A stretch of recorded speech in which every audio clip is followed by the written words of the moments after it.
कि सूरज जो है सुबह जो है पूर्व में उगता है। तो ये एक सच है, लेकिन ये दिखता भी है लोगों को कि सूरज जो है पूरब से निकल रहा है।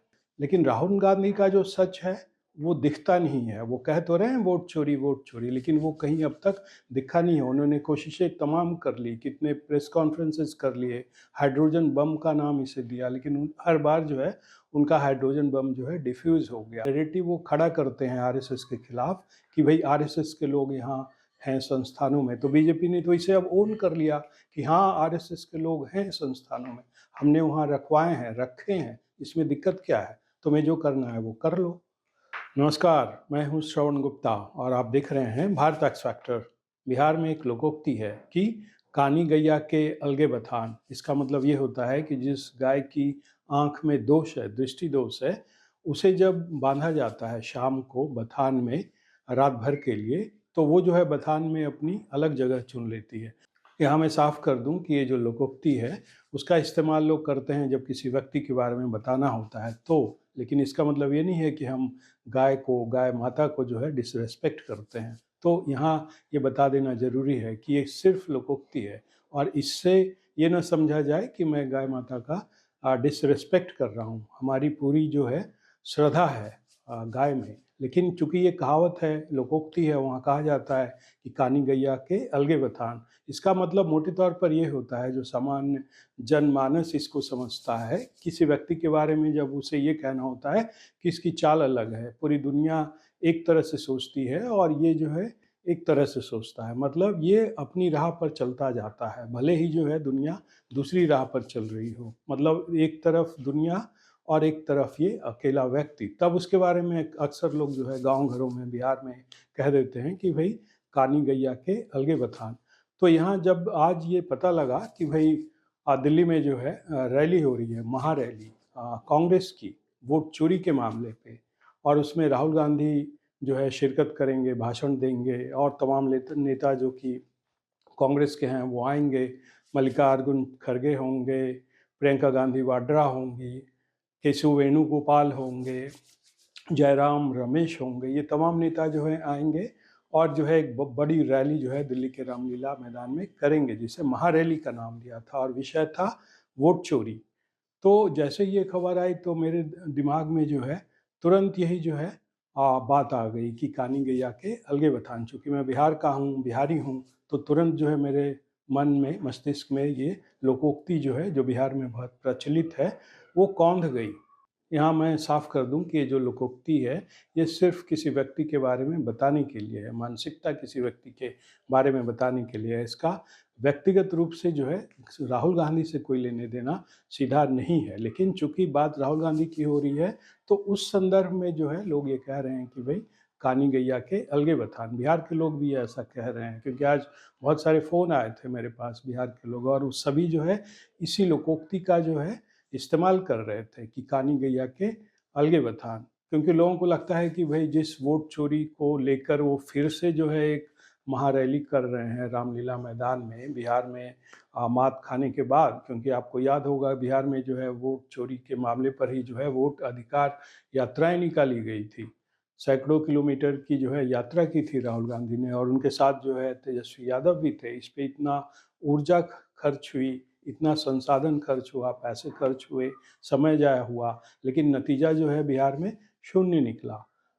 शून्य इस तरह से कि कांग्रेस को जो है उतनी सीटें नहीं मिली जितनी वो आशा कर रही थी, जितनी कि उसे उम्मीद थी। तो एक तरह से जो है ये पूरा फ्लॉप रहा बिहार के चुनाव में, वोट चोरी का मुद्दा राहुल गांधी का। तो चूंकि बिहार में ये उनका जो है ये मिशन फेल रहा, तो लोग अब वहाँ के कह रहे हैं कि भाई ये कानी गैया के अलगे बथान, क्योंकि वो देख चुके हैं कि कैसे जो है उन्होंने जोर शोर से जो है वोट चोरी का मुद्दा उठाया बिहार में, और उन्हें जो है वहाँ मुँह की खानी पड़ी।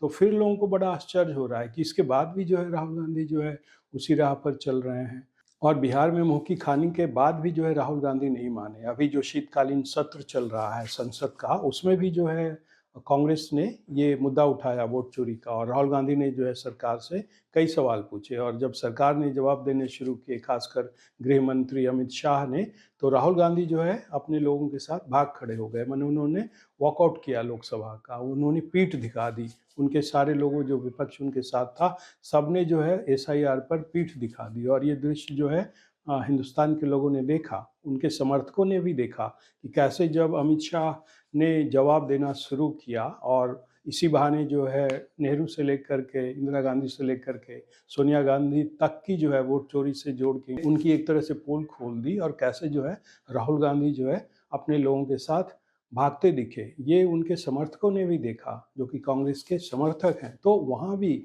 संसद में भी मात खाने के बाद भी राहुल गांधी ने फिर जो है आज यानी कि 14 दिसंबर को दिल्ली के रामलीला मैदान में जो है वोट चोरी पर जो है महारैली की।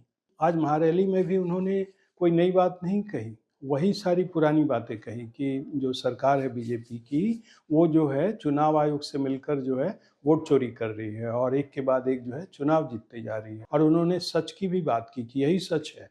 मतलब मैं जो कह रहा हूँ कि ये बीजेपी सरकार वोट चोरी करके ये सरकारें बना रही हैं, तो यही सच है। अब लोगों को लगता है, अब सच की परिभाषा तो ये होती है कि भाई जो सच हो और वो दिखता भी हो। जैसे कि एक सच ये भी है कि सूरज जो है सुबह जो है पूर्व में उगता है, तो ये एक सच है। लेकिन ये दिखता भी है लोगों को कि सूरज जो है पूरब से निकल रहा है। लेकिन राहुल गांधी का जो सच है वो दिखता नहीं है। वो कह तो रहे हैं वोट चोरी, लेकिन वो कहीं अब तक दिखा नहीं है। उन्होंने कोशिशें तमाम कर ली, कितने प्रेस कॉन्फ्रेंसेस कर लिए, हाइड्रोजन बम का नाम इसे दिया, लेकिन हर बार जो है उनका हाइड्रोजन बम जो है डिफ्यूज़ हो गया। मतलब जो भी वो सवाल सामने लेकर आए, वो उसी घंटे भर के अंदर जो है सारे के सारे उनके सवाल गिर गए। मतलब एक लंबा सिलसिला है वोट चोरी पर उन्होंने जितनी मेहनत की।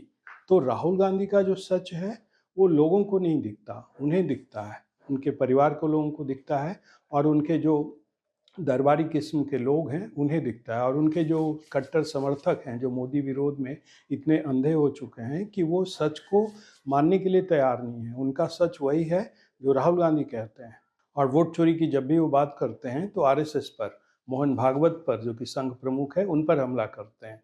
पहले भी वो करते रहे, हालांकि हर बार वो इस पर भी मुँह की खाते हैं। जैसे कि उन्होंने कहा कि अभी लोकसभा में राहुल गांधी ने कि भाई इस देश के जितने भी संस्थान हैं बड़े, उसमें जो है बीजेपी सरकार ने आरएसएस के लोगों को बिठा दिए हैं। तो इस पर अमित शाह गृह मंत्री जो हैं उन्होंने साफ साफ कहा कि हाँ, आरएसएस के लोग बिठा दिए गए, तो इसमें दिक्कत क्या है। आरएसएस के लोग जो है देश के लिए मरते हैं, जान देते हैं, तो इसमें अगर आरएसएस के लोगों को बिठा दिया गया तो समस्या क्या है। इस देश का जो प्रधानमंत्री है वो खुद आरएसएस का स्वयंसेवक रह चुका है, अभी भी आरएसएस का जो है सिपाही है। उन्होंने अपने बारे में भी बात की। तो ये जो एक नैरेटिव वो खड़ा करते हैं आरएसएस के खिलाफ कि भाई आरएसएस के लोग यहाँ हैं संस्थानों में, तो बीजेपी ने तो इसे अब ओन कर लिया कि हाँ, आरएसएस के लोग हैं संस्थानों में, हमने वहाँ रखवाए हैं, रखे हैं, इसमें दिक्कत क्या है, तुम्हें जो करना है वो कर लो। लेकिन राहुल गांधी पर इन सब बातों का असर नहीं होता।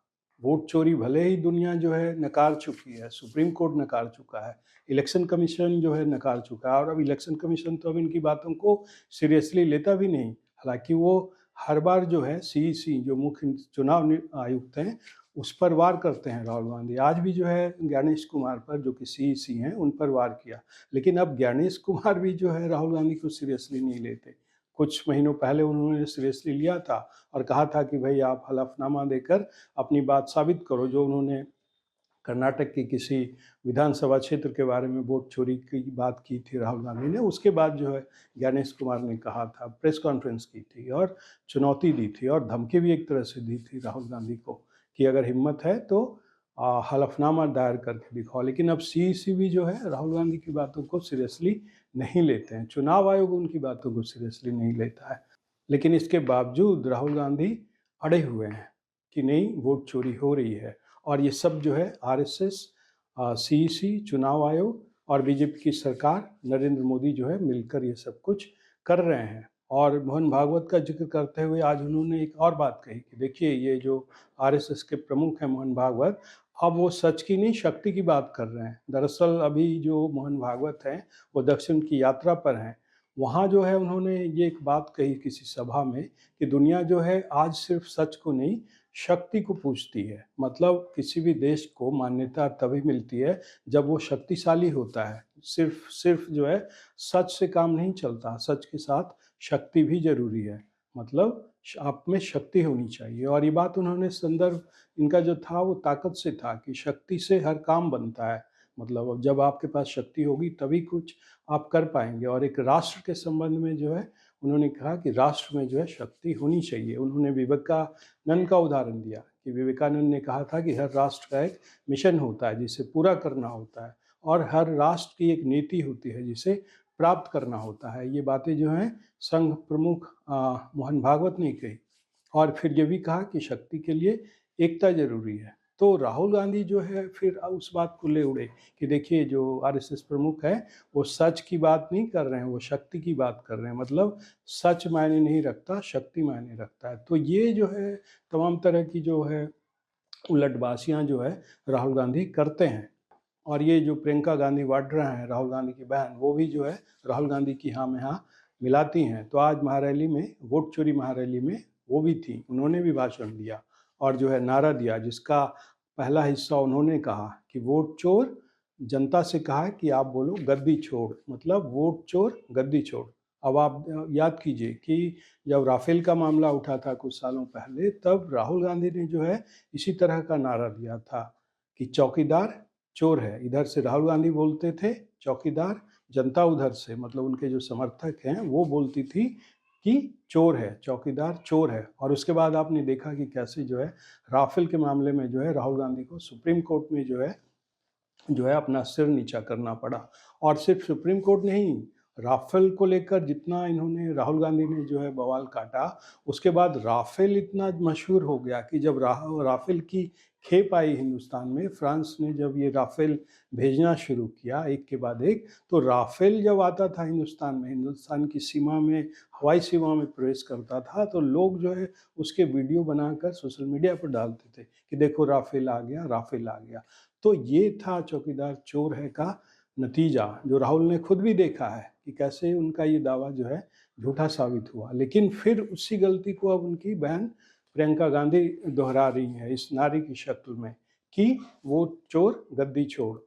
और फिर जो कांग्रेस के दूसरे बड़े नेता हैं, मनीष तिवारी हैं, इसके अलावा सचिन पायलट है, वो सब भी थे वहाँ पर। सब ने जो है अपने अपने हिसाब से जो है राहुल की हाँ में हाँ मिलाई, वोट चोरी को की व्याख्या की। लेकिन मैं, जैसा मैंने अभी कहा कुछ देर पहले, कि ये वोट चोरी जो राहुल का है वो ऐसा सच है जो दिखता नहीं है। जैसे सूरज के बारे में सच है कि सूरज पूरब में निकलता है सुबह, तो ये दिखता भी है, ये सच भी है और दिखता भी है। लेकिन राहुल का सच जो है उन्हें लगता है कि वो सच है, पब्लिक को नहीं दिखता कि वोट चोरी हो रही है। तो ये है पूरा जो है लबुलवा वोट चोरी महारैली का, और उस लोकोक्ति का जो बिहार में चलता है, जिसके बारे में मैंने आपको बताया कि कहानी गैया के अलगे बथान। तो देखते हैं राहुल गांधी चल रहे हैं अपने रास्ते पर, वोट चोरी के रास्ते पर। इस पर वो कितनी दूर जाते हैं ये देखना बड़ा दिलचस्प होगा। अभी चुनाव होने हैं पश्चिम बंगाल में, फिर आपका तमिलनाडु में, और भी कई राज्यों में। तो ये सब तो दिखेगा ही कि भाई उनकी वोट चोरी का जो उनका सच है वो वहाँ फलीभूत होता दिखता है कि नहीं। तो देखते हैं आगे आगे क्या होता है। आज के एपिसोड में इतना ही। आपसे अनुरोध है कि इस चैनल के वीडियो को देखें, लाइक करें, शेयर करें और चैनल को सब्सक्राइब करें। अब हमें आज्ञा दीजिए। नमस्कार।